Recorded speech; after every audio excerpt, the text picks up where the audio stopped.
Well, another hot and beautiful day in paradise, meaning the Philippines, not particularly where I am at the minute.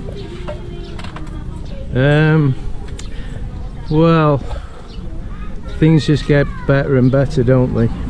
Oh, well, I remember when I stopped filming on the last video you've probably just watched, there was an earthquake. It was weird. I thought I was shaking. And it was everywhere was shaking, and it turned out to be quite strong before it started weakening. It was I wouldn't say it was scary, but it was a interesting experience I've never had before, so I just thought I'd pop that one in. Right, the problem you've got in the Philippines when you're building something is getting reliable people. Not just reliable, but you have to take their word or other people's word that they're good at the job, and that's very hard to do in the Philippines, which I found out with this other guy, you know, the idle guy I was talking about, who's the main builder. Well, I come today because I left them to their own devices yesterday, and I thought I'd have a look at his work. So this is what he's done. He's lowering the roof away from the beams that are no good. Now, yesterday he told me they were really rotten. Now he's telling me, well, they're not great, but they're okay, so leave it, don't spend any money on it, it's not worth it, blah blah blah.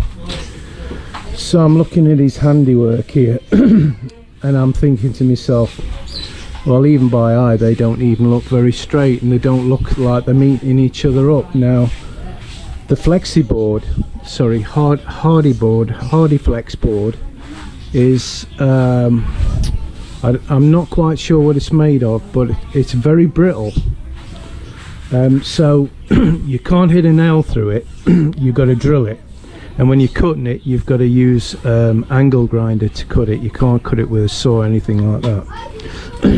So I don't know if you can see this, but he was using this line to get everything straight.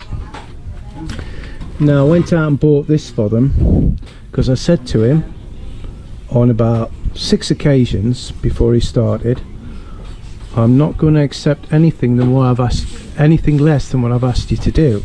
So basically, when he puts the roof up, it's got to be lovely and flat, and I said to use this.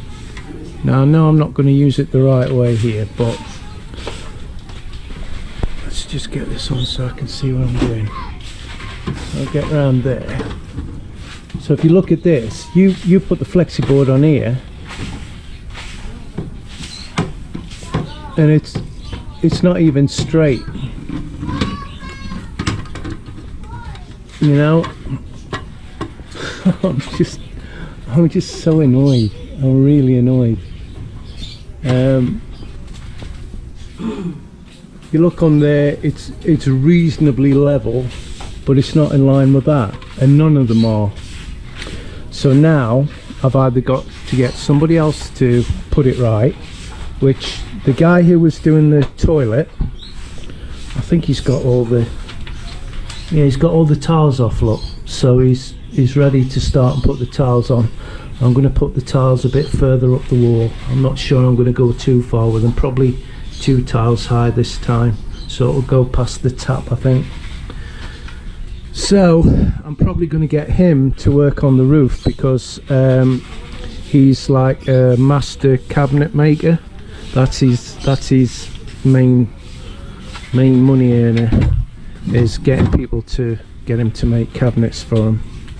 So I'm probably going to swap them around. I'm probably going to get the guy who started this to actually do the bathroom, because at least I know he can do that, and get the other guy to work on the roof, because I know he's a bit of a perfectionist when it comes to that, so I should get a good job. But I've got really frustrated about it. Now, this should be day 6 but I'm going to add this onto the video of day 6 like tomorrow, because the other frustrating thing was he should have turned up today. We asked him 3 times, will you turn up tomorrow, will you come tomorrow? He says yes, I'll come tomorrow, and basically he hasn't. So I'm just telling them about the builder Mel and how frustrated we are with his workmanship.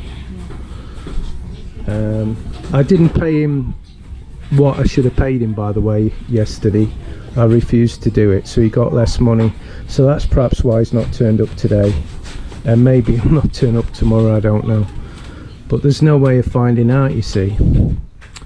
So we've gone out and we've got all the electrical stuff. We've had to buy another fuse box. So while I think of it again, we want to thank our very good friend Bill, and we do consider him a very good friend. He's been really kind, hasn't he, babe? Yeah. He's got a heart of gold, the lad has, bless him. So a big thank you. Yes, very big thank you. There's no words can. There's no words can, what's it called? Can say thank you very much, like. No, there's no words can call. He'll think, oh, what a sweetie, that was lovely. So yeah, Bill, we thank you from the bottom of our hearts, and we mean that. It's very difficult to say things without coming across as patronising, and we don't want to do that. So that's it till tomorrow, guys. Hopefully I'll have some better news, and hopefully there'll be a bit more progress. But we'll see. You see, you never know until the day, do you? You never know who's going to turn up. You know, have they got out the wrong side of the bed, or are they actually going to do any work? So until tomorrow, bye for now. Bye for now. Lions roaring in the morning sun, searching for a longer day. People feeling like the light has just come. We must never stop the way, yeah. Birds chirping and I hear my name, grasping